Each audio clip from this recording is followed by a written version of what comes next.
Taas atong text, mga igsoon karong buntag, Galatians chapter 5, basahon verse 1 to 15.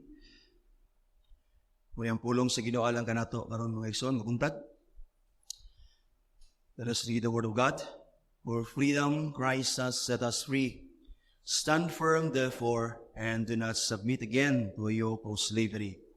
Look, I, Paul, say to you that if you accept circumcision, Christ will be of no advantage to you. I testify again to every man who accepts circumcision that he is obligated to keep the whole law. You are severed from Christ. You who would be justified by the law, you have fallen away from grace. For through the Spirit, by faith, we ourselves eagerly wait for the hope of righteousness. For in Christ Jesus, neither circumcision nor uncircumcision counts for anything, but only faith working through love. You were running well, who hindered you from obeying the truth. This persuasion is not from him who calls you. A little leaven leavens the whole lump. I have confidence in the Lord that you will take no other view than mine. And the one who is troubling you will bear the penalty, whoever he is. But if I, brothers, still preach circumcision, why am I still being persecuted? In that case, the offense of the cross has been removed. I wish those who unsettle you would emasculate themselves. For you were called to freedom, brothers. Only do not use your freedom as an opportunity for the flesh, but through love serve one another. For the whole law is fulfilled in one word. You shall love your neighbor as yourself. But if you bite and devour one another, watch out that you are not consumed by one another. As for the reading of the word of God, may the Lord add His blessing to His word. Right, at ito sa pagpaminaw mga ison sa pulong sa Ginoo. Ang title sa sermon mga ison is Freedom in Christ. This is part 1. Ako nigibahin sa katulo mga igsoon, ang freedom in Christ, part 1, live free from the bondage of the law. Now, freedom in Christ is one of the main themes nga itong makita din sa letter ni Paul sa Galatians, di ba? So, muna yung gergyo ni Paul din yung maayo mga igsoon. Now, we have different ideas of freedom, di ba? To others, ang freedom means to be able to do what one wants to do. Para nato, tawag nato nag-freedom kung mahimo nato ang atong gusto buhaton mga isundurin. Actually, kung magunahon na nga mao ka na ang freedom na actually nahimutang nabandage sinuon sa atong mga kaugalingon. Diba? We as sinners, napataan nga fallen nga flesh mga igsoon, we need God to rule us. We need God mga igsoon to direct us on how we are to live mga igsoon, because if we are left on our own mga igsoon and we do what we want to do, mahimutang maulipon sa atong kaugalingon and then maulipon ta balik sa sala because we are still sinners, napataani nga fallen nga flesh mga igsoon. And so when we think of freedom as mabuhat nato ang atong gusto buhaton, we're actually thinking of slavery to self. So maulog lang ta nga imong slave sa atong self mga igsoon. Nagyunta din the worst nga master nga atong mabatunan is ang atong kaugalingon. Di ba? Ang worst nga master nga atong mabatunan is ang atong kaugalingon, because atong self will always lead us to sin against God mga igsoon. Now, slavery is accepted ni nga practice sa Bible times, ang slavery nga practice. Ang nakaayo o ang nakadautan sa maong slavery mga ison, even in the Old Testament, or rather in the Bible times, is nasa gitawag nga master nga imong nabatunan. So, ang slavery is an accepted practice sa Bible times, but depende ang kaayo niini, kadautan niini sa master nga imong mabatunan. Kung nakabaton ka og master nga tyrant, dautan, then luoy kay ka nga slave. Pero kung makabaton ka og master nga maayo, may imong maka-benefit ka sa kaayo sa imong master being a slave, di ba? Sa mao nga maayo nga master. Even ang Christians are spoken of as slaves to righteousness and slaves of God. O ang good thing mga igsoon sa ato as being slaves of God and righteousness, God and Christ Jesus as our Lord, because the word Lord also means master, is na imong maayo para kanato. We need to have a master to rule us diya sa righteousness being fallen creatures, mga igsoon. Now, to some others also, ang ilang una-una sa gitawag og freedom in Christ, especially freedom in Christ, mga igsoon, or freedom, especially freedom in Christ, means that they are no longer obliged to obey the law. Kay lagi, diya kang Kristo, na saved from the curse of the law, gisaved ka ni Christ, mga igsoon, from the requirements and the requirements sa law sa perfect obedience, wherein di nato na ma-obey, mga igsoon, perfectly, and He also paid the penalty nga ato na commit against the law, which is eternal damnation in hell, mga igsoon. So many also think nga ang freedom in Christ nagpasabot pud di nga we are no longer obliged to obey the moral laws of God. Wherein kung maguna-una kaniya na mahulog usab ikaw sa error nga extreme nga error, which is kani gitawag nga antinomianism, wherein you will find yourself again, if you think that way, you will find yourself back into the slavery of sin. Because matud pa ni John, ang gitawag nga sin means lawlessness. So antinomian means against the law. If you will not live your life according to the moral laws of God, you will naturally, or rather magkinabuhi lang ka by logically sa sin, mga igsoon. So that is an error nga una-una when we think of the freedom we have in Christ. So others would think nga si Paul din in fact iyang correct ang understanding sa tao nga dili nato gamiton ang atong freedom ni Christ sa flesh or to sin, mga igsoon, because freedom in Christ does not necessarily mean freedom to sin, mga igsoon. But today, atong i-consider, mga igsoon, what it is to live free in Christ. Unsay pasabot dini according to Paul sa atong text, what it means to live free in Christ, mga igsoon. Now, nanata sa chapter 5 sa atong studies sa book of Galatians, so letter ni Paul sa Galatians. Normally, si Paul, mga igsoon, ay ang letter comprises of two parts, na yung doctrine, na yung teaching, and then na yung application or exhortation, mga igsoon. But sa akong gikaingon, sa atong introduction sa study nato ani nga letter, mga igsoon, si Paul, doon na siya, rather ang kaning Galatians comprises of three parts, wherein dili pareha sa iyang mga normal letter nga duha ang comprises of two parts, which is again exhortation or doctrine and exhortation. But kini na ay gitawag nga three parts, mga igsoon, ng Galatians, wherein makita nato ang narrative, the first portion, argument and exhortation ni Paul. So ang argument niya, rather ang narrative is ang biography ni Paul, di ba? He speaks of himself din na so chapter 1 and chapter 2. So ang narrative, Paul was defending his apostleship and gospel, which is, we matanaw, is an autobiography ni Paul. And second nga portion, or parts sa letter ni Paul, atong nagian, is ang chapter 3 and 4, mga is ang theology ni Paul. Dia, si Paul din nag-argue sa nature, sa necessity, sa faith, which is, ang justification is by faith alone, mga igsoon. And then, ang chapter 5 and 6, which is the last part, mga igsoon, siyang letter, din si Paul nag-exhort din to hold on to their freedom in Christ, mga igsoon. So karon na puntag ang atong text, mga igsoon, din nagsugod si Paul o atong sugdan ang third part sa letter ni Paul, which is exhortation, mga igsoon, or application or practical theology or ethics, mga igsoon, wherein diya na to ma-apply ang mga teaching ni Paul, mga igsoon. So here, Paul, mga igsoon, took the gospel, that is what Christ has done for us, and applied it to daily life, mga igsoon, which is, that is how the believers ought to live their lives, or rather, their freedom in the Lord Jesus Christ.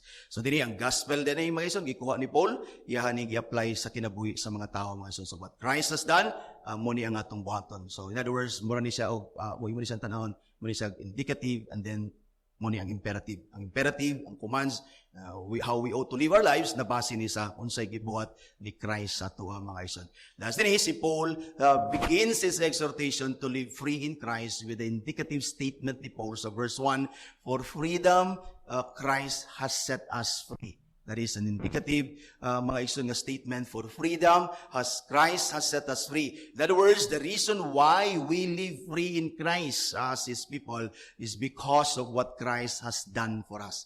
Dili ni kay muni atong buhaton so that ma-set free ta in Christ. No. Muning gibuhat ni Christ that we may live free in Him.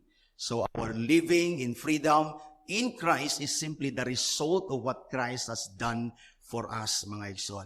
Now, freedom here is freedom from the curse of the law. As sinners, we are all born under the curse of the law, and to depend on the works of the law, mga igsoon, for our salvation and for our justification is simply to remain under the curse of the law. Munang gi-argue ni Paul. So freedom here is freedom from the curse of the law, freedom from the demands of the law, freedom from the requirements of the law, mga igsoon, which is ang demand o ang requirements sa law, gi-fulfill ni Christ, mga igsoon. That's why we are now free sa curse, mga igsoon, sa law. So this is freedom from the curse of the law. Sama sa gi-mention ni Paul sa Galatians chapter 3, verse 10, for all who rely on the works of the law are under a curse, for it is written, cursed be anyone or everyone who does not abide by all things written in the book of the law and do them.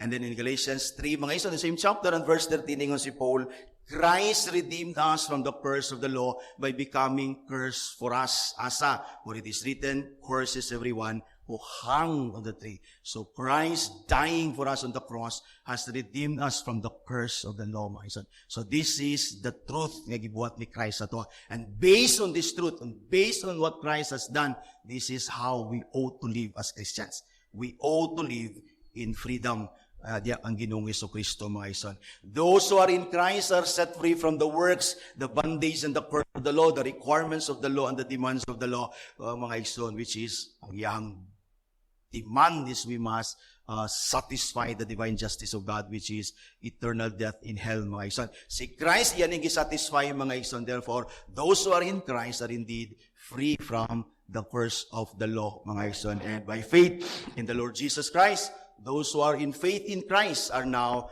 justified before God. God declared all who believe in Christ righteous before Him because of what the Lord has done, mga igsoon. So therefore, again, akong balikon, ang nakang Christ, free na siya sa curse sa law, mga igsoon. Brothers and sisters, since Christ has set us free from the law, let us therefore then live free in Christ. Ano na simple, wala sa gatuyok. Yeah. So, tungod kay si Ginoong Jesucristo, giset free man ta niya from the curse of the law, then therefore let us live free in Christ Jesus, mga igsoon. And to live free in Christ, muna ang gitudlo ni Paul din. To live free in Christ means, number one, we must live free from the bondage of the law.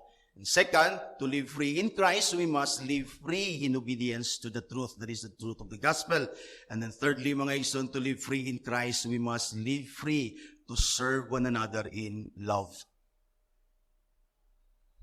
So muna from 1 to 15. Pero karong nabuntag, mga igsoon, tungod sa atong oras, ato lang i-consider ang first point, mga igsoon, din ini mapakita na to sa letter ni Paul, mga igsoon. That is, to live free in Christ means, this is how we are free in Christ, we must live free from the bondage of the law, mga igsoon. And here under this heading, mga igsoon, to guide our discussion, let us consider three things both sa atong discussion. Under the point, mga igsoon, that we must live free from the bondage of the law. That is how we live free in the Lord Jesus Christ. First, let us notice and consider Paul's command to stay free from the bondage of the law. And second, Paul's warning against falling into that same bondage again. And then, third, mga igsoon, Paul's encouragement to keep faith alone in Christ instead. So, makita nimo, first, ang command ni Paul atong i-consider to stay free. That is to keep yourself free from the law of the bondage, from the bondage of the law. And then, warning ni Paul, ayaw na magbalik dito, do not fall again to that slavery. And third, mga yun, yung encouragement ni Paul to keep faith alone instead, ang Christ. Which is logical, di ba, ang point ni Paul. So first is Paul's command to stay free from the bondage of the law. Verse 1, for freedom, Christ has set us free. Stand firm. This is the command. Stand firm. Therefore, do not submit again to a yoke of slavery. The yoke of slavery here is, again, the yoke of the law. That is the yoke of the law which the Judaizers were trying to impose, bringing again the Galatians into slavery again. Giklaro ni Paul sa verse 4 sa chapter 2 pa lang, ningon siya, yet because of false brothers secretly brought in, ingon siya din, who slipped in to spy out our freedom that we have in Christ Jesus, so that they might bring us into slavery again. So kanang yoke of slavery, that is the yoke of the law. The slavery again balik sa law, mga ison. In the Council of Jerusalem in Acts chapter 15, when the issue of circumcision was brought to the apostles and the leaders of the church in Jerusalem, mga ison, si Peter stood up and asked those who were present, especially the Judaizers, mga ison, kaning ingon ni Paul, false brothers sa chapter 2, mga ison. Si Peter nangutana siya sa pangutana, why are you putting God to the test by placing a yoke? You see, by placing a yoke on the neck of the disciples, that is the Gentile believers, that neither our fathers nor we have been able to bear. That is the law, the works of the law, mga ison. Ningon din si Paul, that is, ang yoke din again is the circumcision and the works of the law. Ay mo man ang issue ang gidala sa mga katawan nilang Paul and Barnabas and his companions to the Council of Jerusalem in Acts chapter 15. Yung din si Paul sa si Peter sa verse 11 sa Acts chapter 15, yun siya, but we believe that we will be saved through the grace of the Lord Jesus Christ, just as they will. So giklaro ni Peter sa council nga nganong ato man di ba ipailalom again sa slavery sa law ang mga Gentile believers.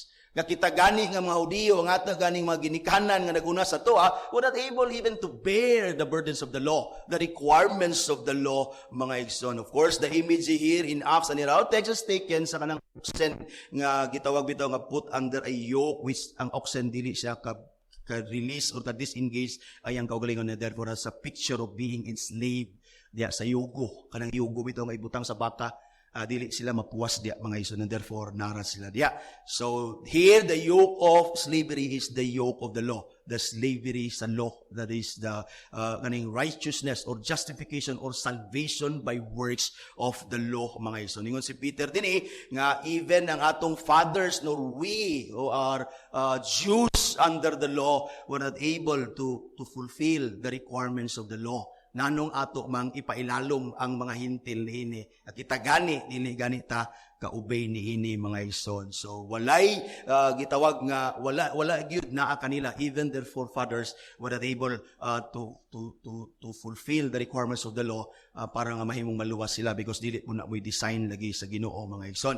In fact, si Jesus sa Matthew chapter 11 verse 28 to 30 gitawag niya yang mga ginikanan, di ba, the forefathers and even the apostles and even those who were contemporary nilang Peter, mga ison. Come to me all who labor and are heavy laden, and I will give you rest. Take my yoke. Here again, the language of yoke, of slavery sa law upon you. In si Jesus, take my yoke upon you and learn from me. That is in contrast to the yoke of the law and the yoke of Christ. Diba? The slavery of sin and under the law, the slavery of the law, and in contrast to the slavery of righteousness in Christ Jesus as our Lord. Dingon siya, take my yoke upon you and learn from me, for I am gentle and lowly in heart. You will find rest for your souls. Because yun si Jesus, verse 34, my yoke is easy and my burden is light. Christ is saying here, all you are tired of earning right standing before God by the works of the law wherein you cannot attain.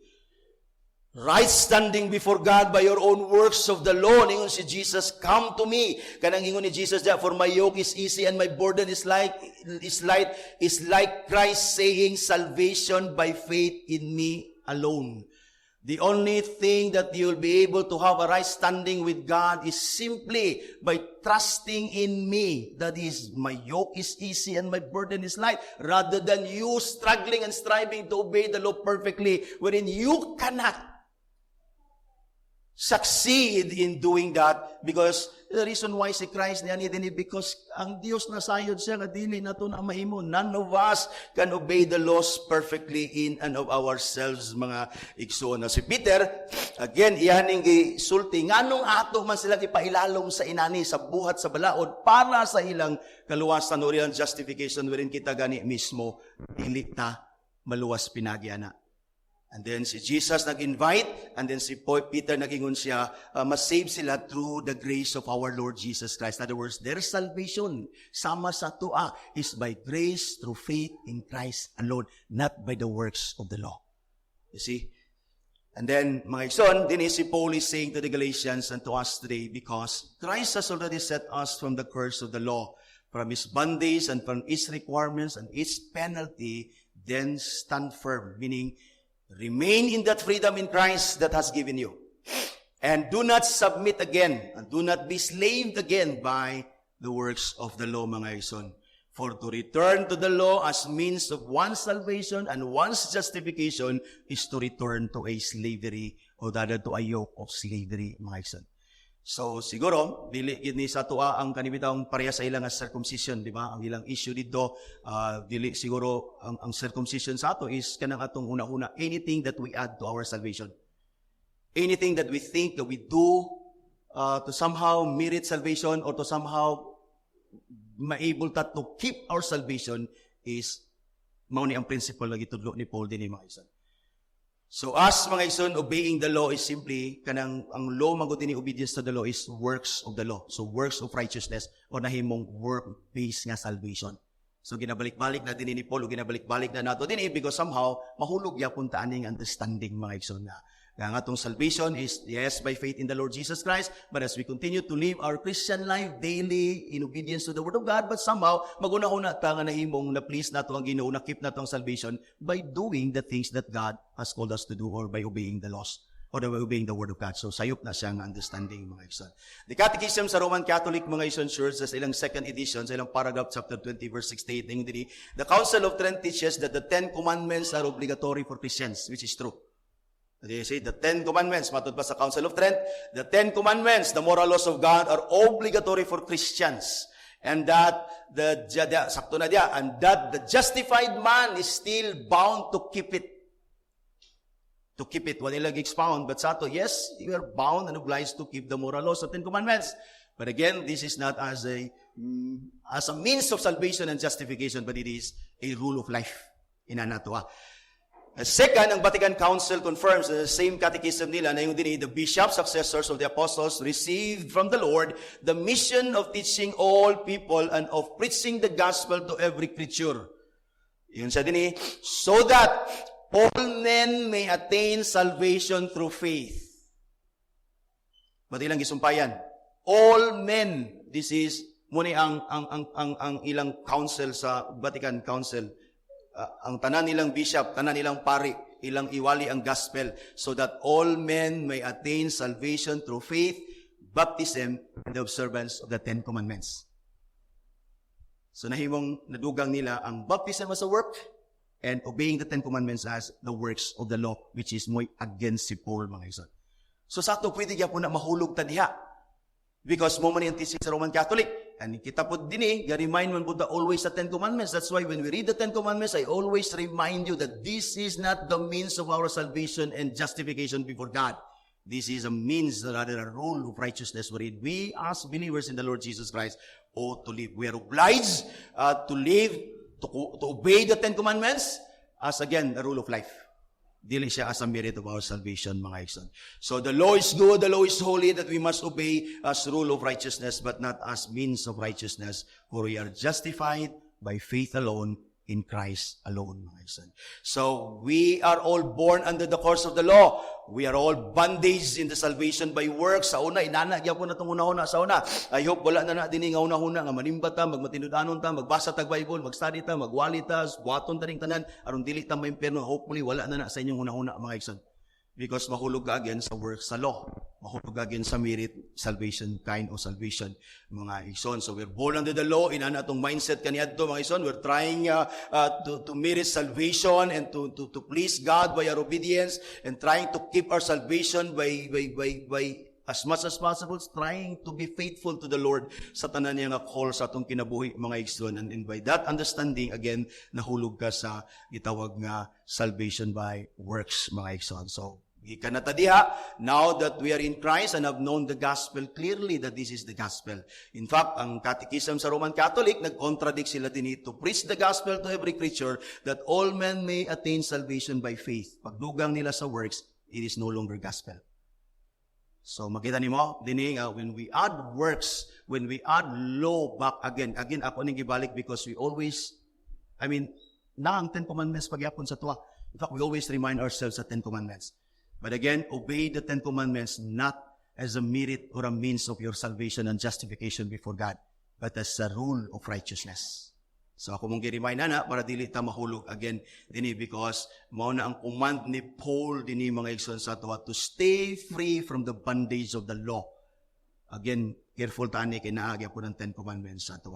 So now that we are in Christ and have known the gospel clearly that we are saved by grace through faith in Christ alone, let us not submit again to that kind of slavery, that is kind of bondage mga igsoon. Muna nga itong application last Sunday, di ba? Let us cast out everything that is opposed and that distorts this marvelous gospel of God's grace to sinners. Any thought, any work, anything that opposes the gospel, mga igsoon, that is, our salvation is by grace to in Christ alone, ato nang iwahing mga igsoon. So first din ang command ni Paul is to stay free. Stay free from that bondage. And then here, second is the warning ni Paul. Paul's warning against falling into bondage of the law again. So na command to stay free from that bondage of na po'y warning to not to fall again. Because mo man ang naitabo sa Galatians, they're falling again, anak nga klase nga salvation mga igsoon. So dinhi sa church mga igsoon gi-remind ta ni always even si Christ laay mga repetition. Even hopefully maka-study sa book of Revelation, actually 7 repetitions na ang the same thing ba is repeated 7 times. So it is because ang Ginoo is gusto niya nga ma-make sure niya masabtan nato ni that we may not fall into error mga igsoon diya sa atong salvation. So second, Paul's warning against falling into bondage of the law again. So warning kay naman delikado ni kung mahulog ta nini, di ba? That is warning 4. So kung warning, danger mga igsoon.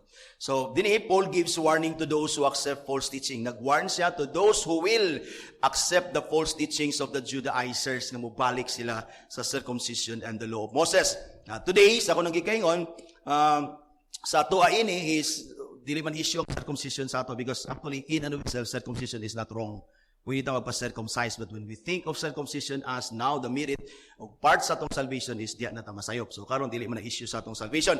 Ang issue sa ato is salvation by good works. Salvation by good works. Kay ang makita nimong subtlety sa gitawag nga catechism sa Roman Catholic, di ba, na faith and then na baptism and na 10 commandments. So ang uban karon is inana gyapon. Simba ta, maghimo ta sa kabubuton sa Ginoo para di ta maimperno. Pareho ra na siya nga error mga igsoon sa ilang catechism. So ato nang likayan. So dinhi naghatag si Paul og mga warning mga igsoon sa mga tao nga modawat or mobalik sila sa works of the law mga igsoon. So this is dangerous. Delikado ni dili ni siya maayo sa tuwa when we fall again sa bondage sa slavery. That is why na warning dinhi mga igsoon. So us also nga mahulog nga maghunahuna that our salvation is by good works. So first nga warning mga igsoon ni Paul dinhi is that those who accept again the teaching of the Judaizers or mahulog sa error sa gitawag og salvation by works mga igsoon. Ang first warning is Christ will be or Christ is nothing to you. Christ will become nothing sa imo. So when you accept anything that is in addition to your salvation. Sa Gentiles lugar, when they, rather sa Galatians, when they accept circumcision and when they accept, they submit themselves again to the laws of Moses, mga ison, then Christ would be nothing to them. So inana po sa tuwa, when we think of anything nga mumirit sa atong salvation, Christ becomes nothing to you. Christ becomes nothing to you. That's the danger, mga igsoon. Verse 2, Look, I, Paul, say to you, niyon siya, that if you accept circumcision, sa ato, if you think you can gain your salvation, mga igsoon, then Christ will be of no advantage to you. Christ will be nothing to you, mga igsoon. The substance of Paul's words here is this, that the sinner's justification of salvation rests entirely on Christ alone or not at all. Either you have Christ or you will not have Christ. In another simple, it's simply black and white. Christ or nothing, mga igsoon. Anything added to Christ in salvation renders Christ insufficient. That is, if you add anything sa imong salvation, diya kang Ginoong Hesukristo, you are saying that Christ is not enough sa imong salvation. If you add anything to your salvation in Christ, if you add anything, then you're saying that Christ is not enough sa imong salvation. Or you're saying that Christ cannot truly and completely save you or cannot save you to the uttermost. That is your statement to Christ. Thus, mahulog ka, I must do this, I must do this, I must do this. So mahulog ka na ng error. So if you add anything to your salvation, you're just saying, I don't need Christ. Because you only either have to have Christ or to have no Christ in your salvation. Christ plus anything equals nothing.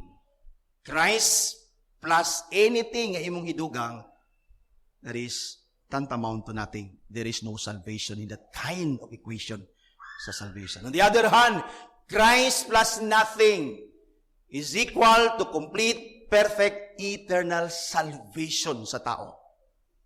Christ plus something or Christ plus anything is nothing, but Christ plus nothing equals complete, perfect salvation. Why? Because Christ's work sa atong redemption is perfect and complete. Wa na tayo ikadugang bisag kamay. In fact, more than enough for the salvation of every single person who believes in Christ. It is insufficient, in fact, sa sin sa tanan tao sa kalibutan. Had God chose to save all people sa kalibutan, every single human being na tao sa kalibutan, then Christ's work is sufficient enough for every single person. Much more, nga ang plano sa Ginoong luwason are the elect, not all. And so, if Christ's finished work of salvation, of redemption is sufficient for all people, universal salvation, pwede. It is much more sufficient for the salvation of the elect only.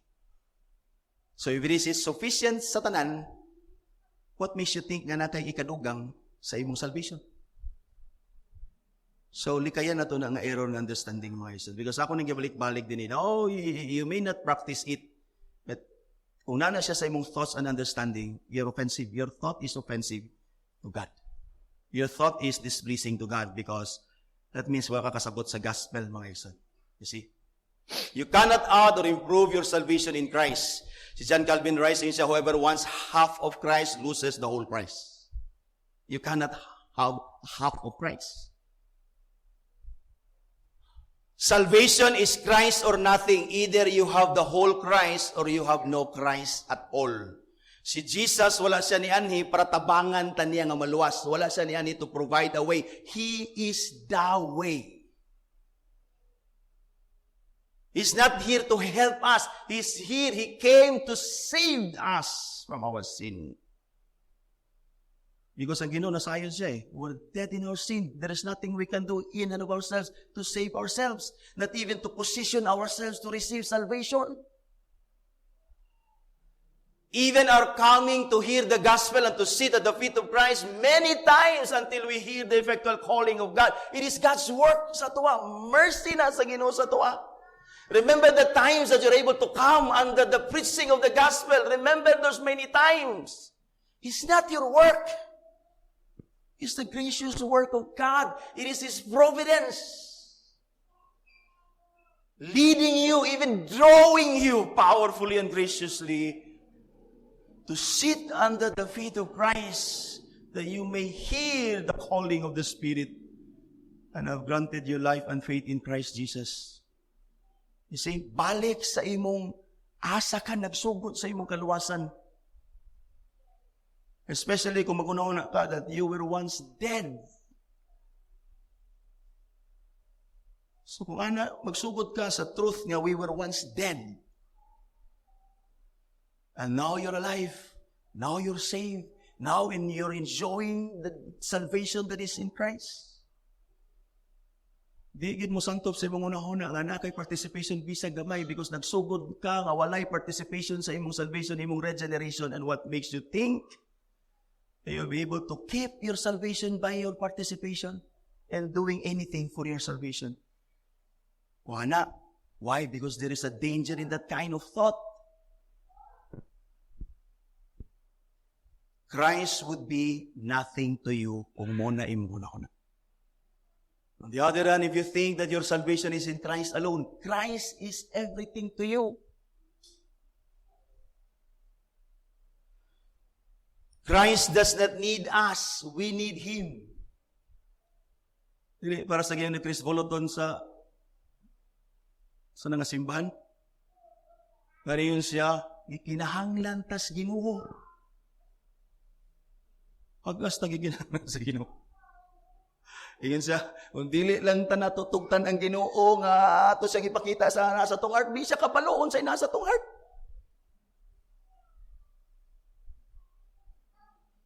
Christ does not need us, we need Him. Sa ako nang gigayon, He did not come to help us, but He came to save us. He did not come to provide a way for us to the Father. He is the way to the Father. And no one comes to the Father except in Christ alone, my son.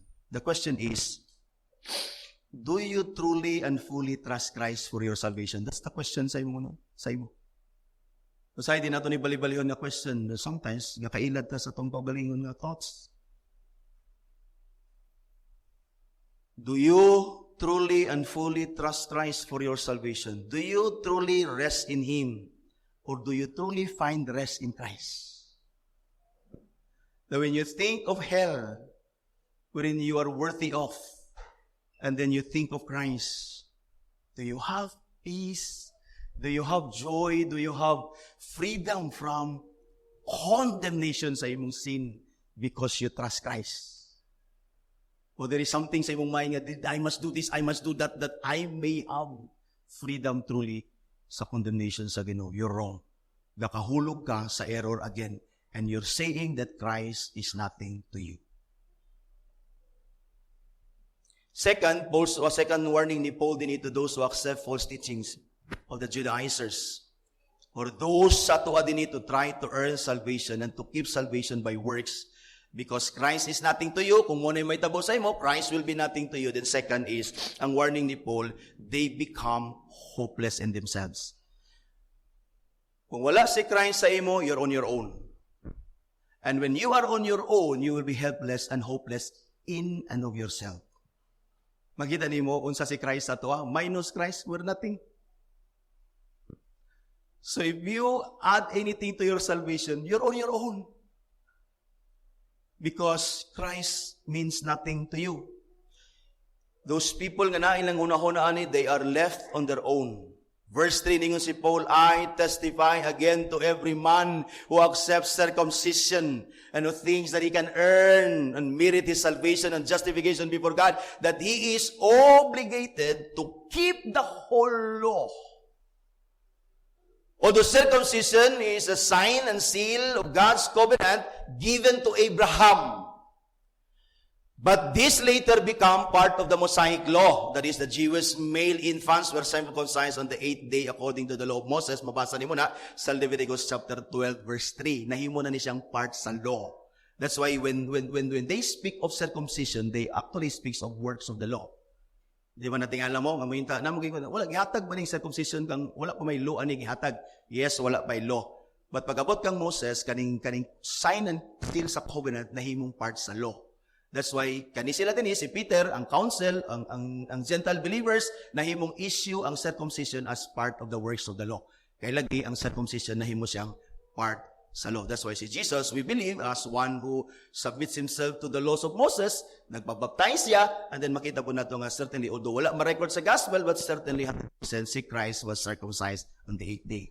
Because he was even presented dito sa temple and dedicated to God as the firstborn according to the laws of Moses. You see, so kaning circumcision, nahimo ni siyang part sa law. In other words, Paul is saying here, kung imong dawato ng circumcision, then you're obliged to obey the laws.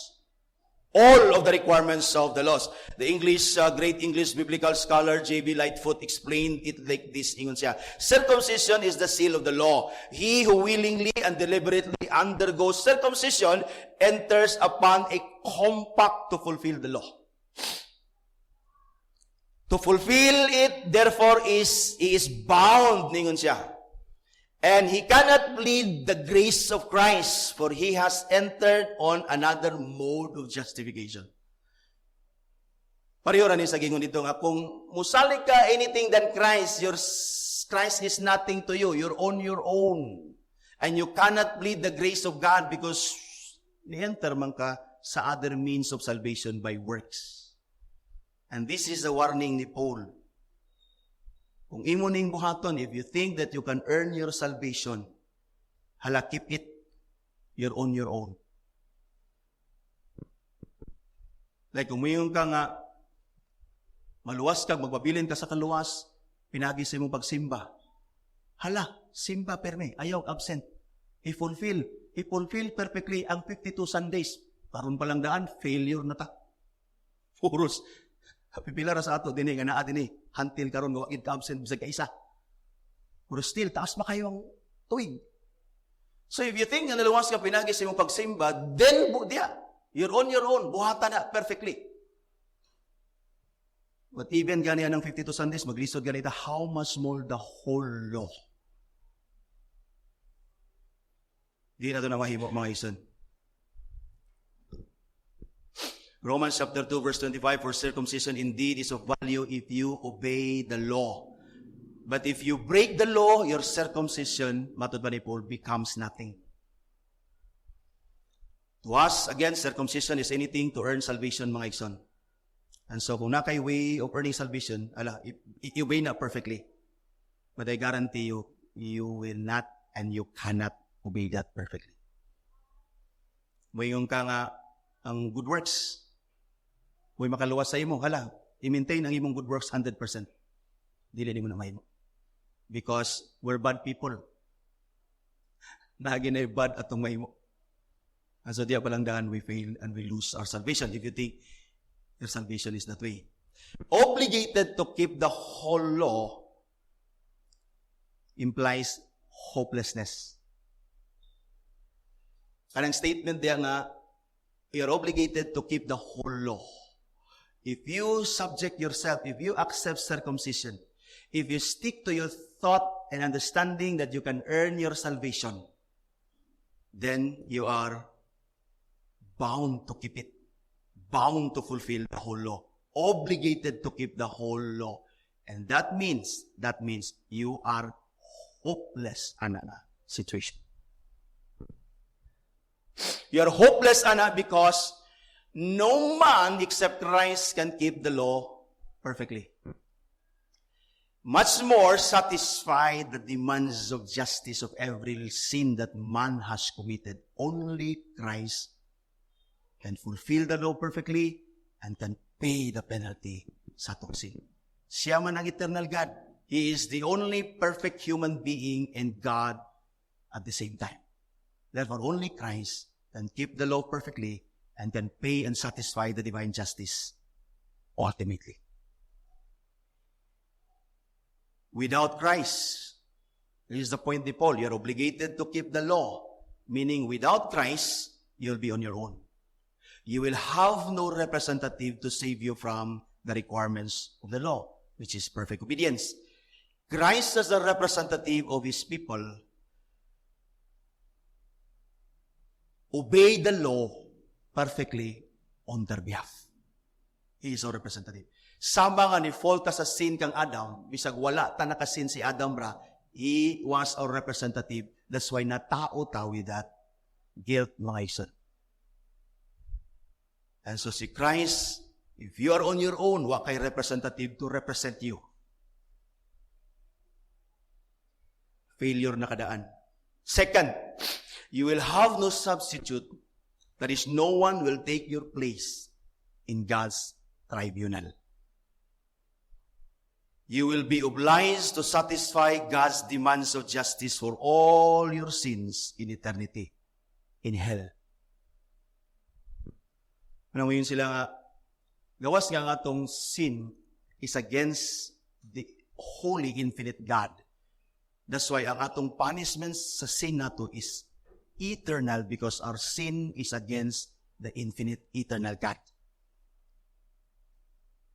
But bisan pagdili na siya sakto, ngamuin ka nga, akong sin pamakak raman, then I will suffer this sin eternally sa isa ka bakak. Why is punishment of sin is eternal? Kasi yes, maingon ta because it is against an eternal God. Yes, you're true. On the other hand, sin's punishment, the sinner will be punished in hell for all eternity because in hell, you will continue to sin. for all eternity. And therefore, logically, magpabilin ka sa impyerno for all eternity for your sin. Because there will be no end of sinning in hell. Your sin in hell will be eternal because you continue to sin there and you will have no substitute to save you from your sin in hell. That's why your punishment as a sinner in hell will be eternal because you'll never end sinning there. You're on your own. Satisfy divine justice, that is the divine justice sa imong life, sa imong sin in hell. You have all eternity to satisfy it. Because you will sin there for all eternity, you will remain there forever. Muna ikisulti sa Bible.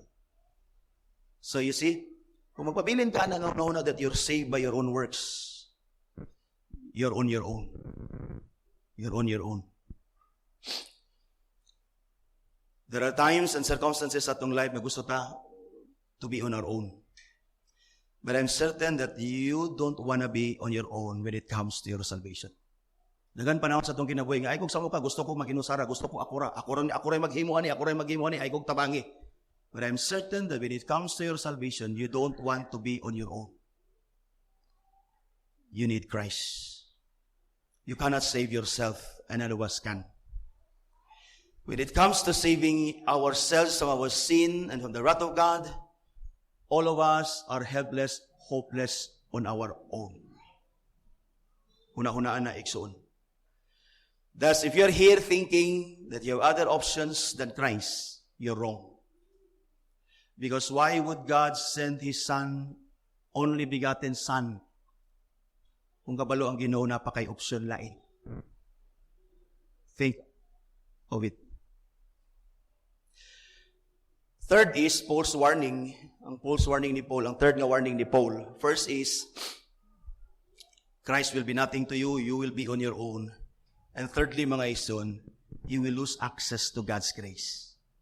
When Christ is nothing to you, you're apart from Christ, you're on your own, then wala kay grasya.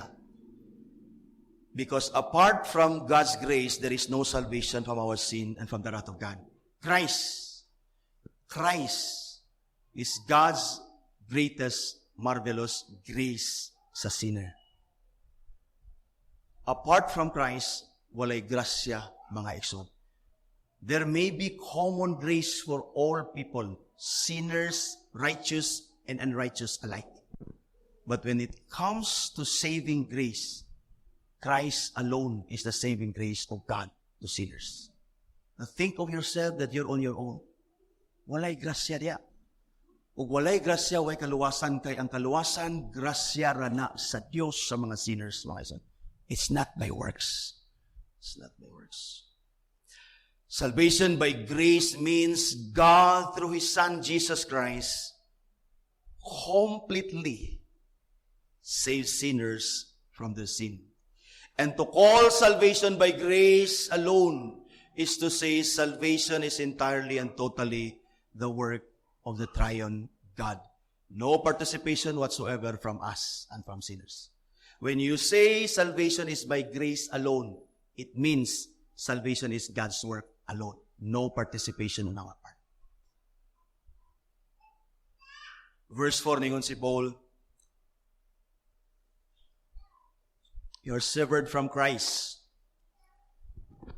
Because if you rely on anything than Christ, Christ is of no value, no advantage to you. Christ is nothing to you. You're cut off from Christ. You who would be justified by the law, you're obliged to fulfill it. You're on your own. Lingon din si Paul, you have fallen away from grace.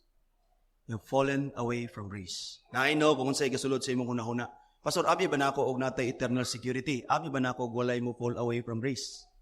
Yes, sakto ka. Sakto na imong hunahuna. Bible is very clear that once saved, always saved. No one will lose salvation because God is our Savior. If we lose our salvation, then God fails. Because the Bible clearly teaches that God is our salvation.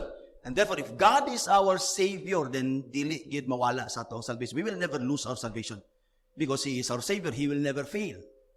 But on the other hand, kung ang salvation is based on our works, bisag 52 Sundays lang, we fail. So yes, that's true. That's true. But Paul here telling the Galatians that they will fall away from grace if they accept the false teachings of the Judaizers was not making a comment about eternal security. Dili na. Because mo contradict si Paul sa other niya teachings. Di ba? That God will complete it until the day of Christ.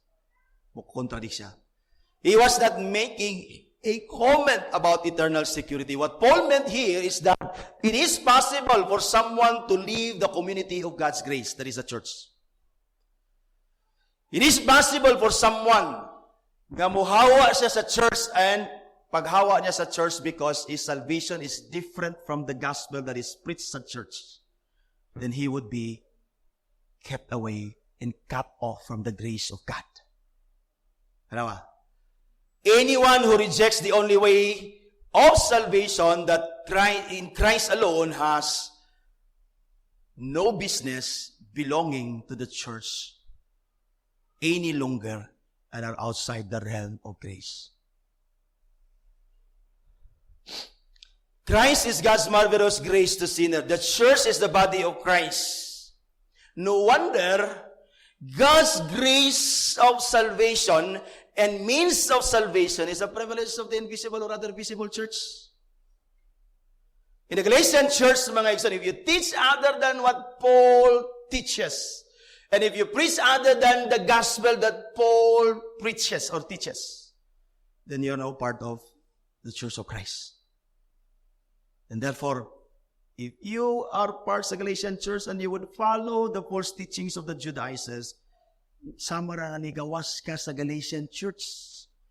And by doing that, you severed yourself not only from Christ, but from the grace of God that is poured out there sa church.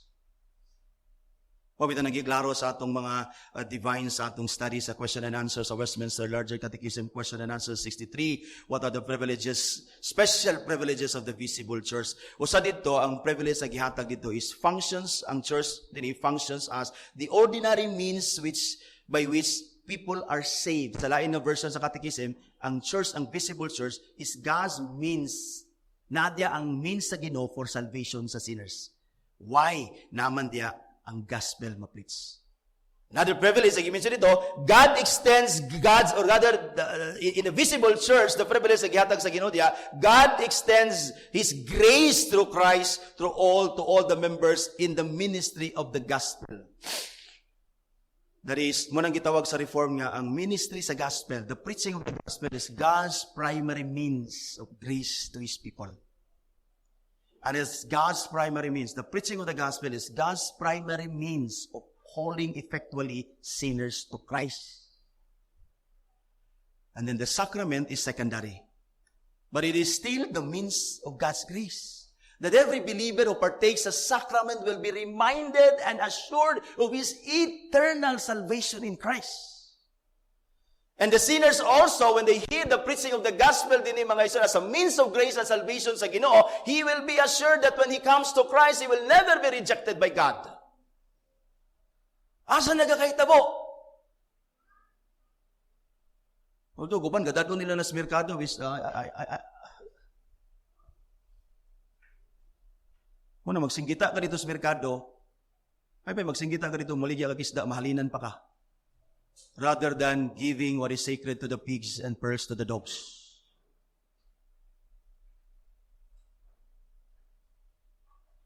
That's why, makita na to that our need of God's grace is not only beginning sa salvation, but all throughout our lives. That's why we're gathered every Lord's Day to receive the grace of God. We have sa gospel, sa preaching, sa sacrament.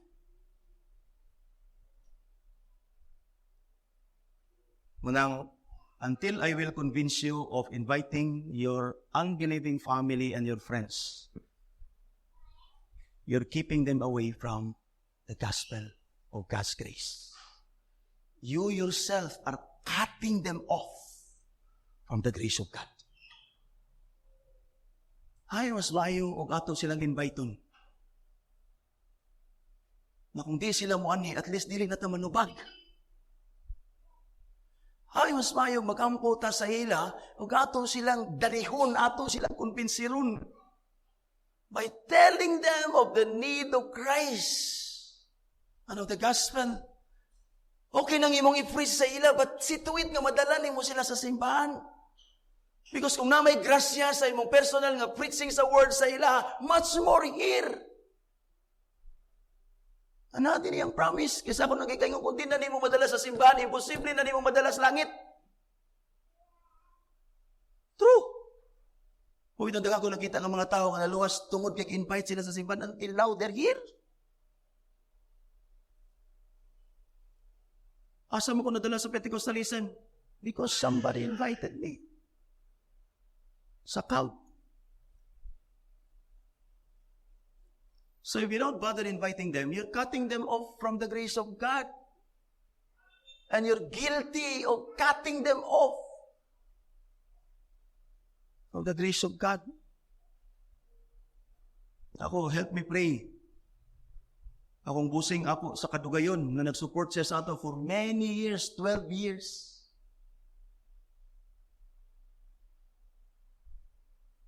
Ngayon ko, akong isang invite-on.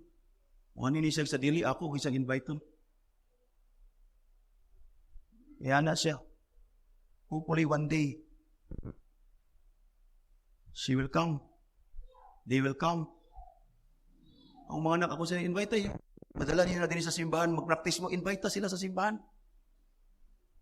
Keep inviting them.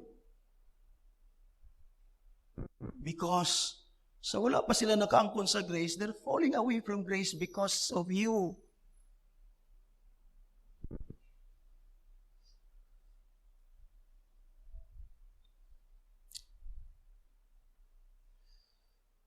Let us be grateful to the Lord for the visible and local church.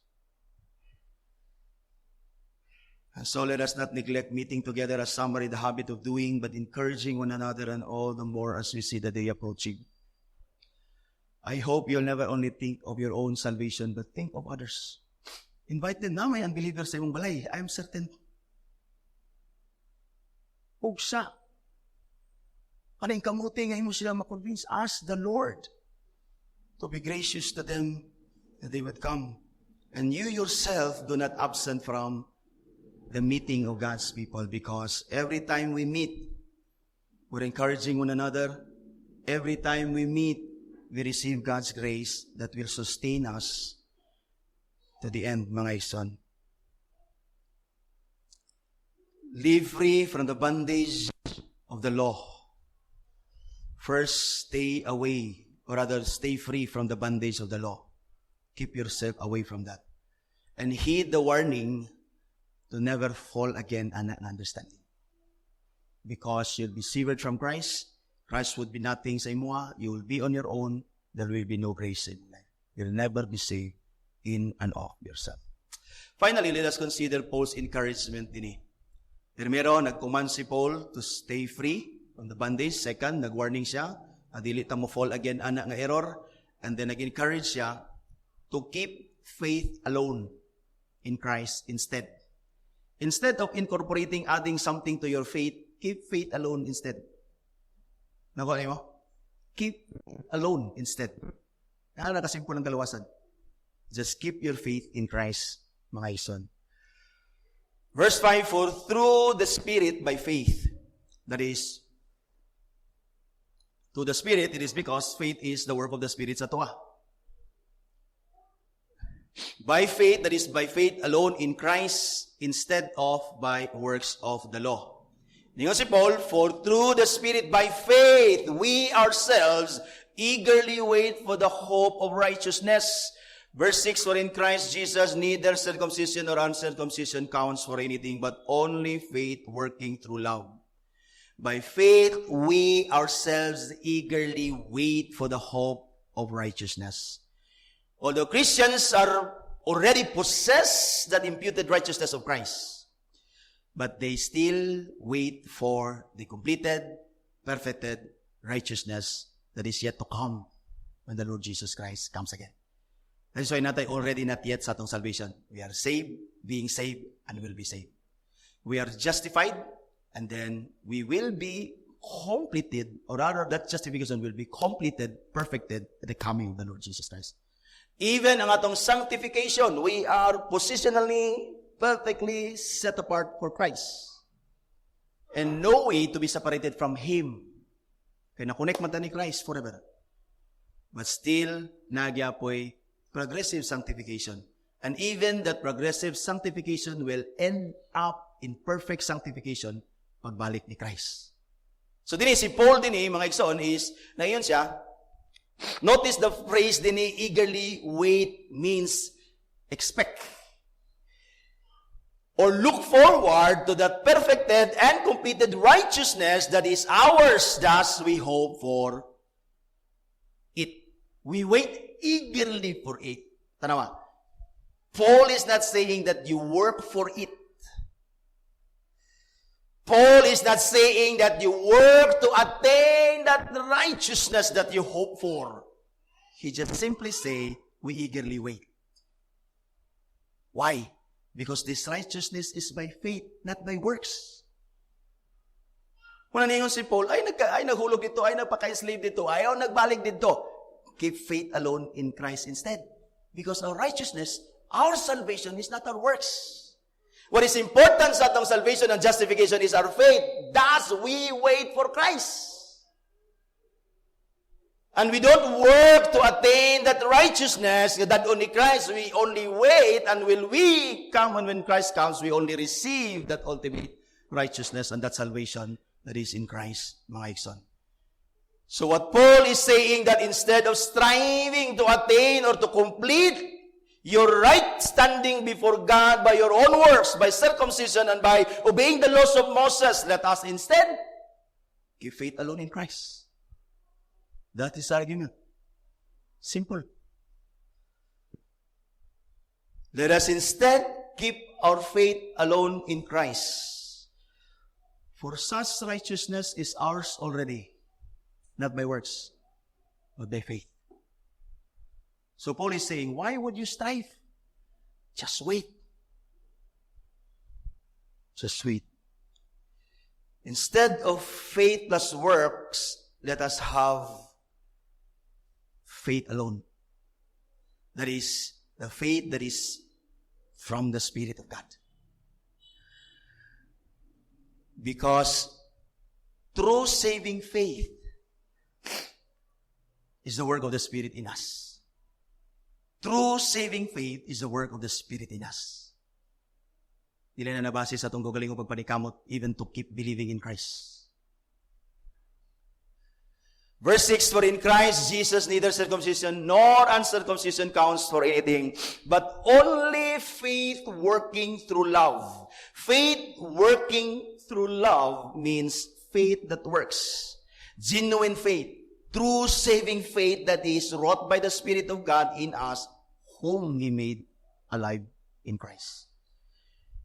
Faith working in love simply means faith that works. We're not saved by faith plus works. We're saved by a faith that works.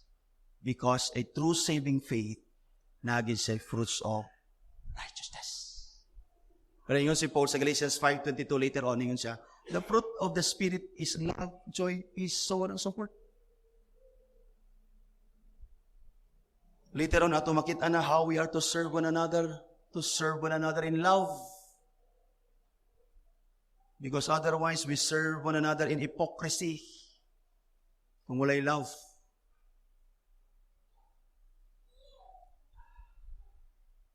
Paul is saying here that what matters most in our salvation, in our justification, is faith alone in Christ. No works of the law is necessary. 2:16 sa iyang ingon earlier, yet we know that a person is not justified by works of the law, but through faith in Jesus Christ. So we also, ginaniya mga hintil, rather mga Hudiyo, we also have believed in Christ Jesus in order to be justified by faith alone in Christ and not by works of the law. Because by works of the law, no one will be justified. So instead of adding works, thinking of any works, give faith alone in Christ instead. Si Philip Graham Ryken, matod pa niya, the only kind of faith that is worth anything is the kind of faith that expresses itself through love, not works. Yun siya. The faith that alone justifies is never alone. However, yun siya, true faith is always a working faith. A faith that works is an expressive faith. A faith that expresses itself in love to God and love to others. You know you have true faith because you love God and you love others. In fact, you only know that you love God because you love others. Martin Luther said, he who wants to be a true Christian or to belong to the kingdom of Christ must be truly a believer. But he does not truly believe if works of love do not follow his faith.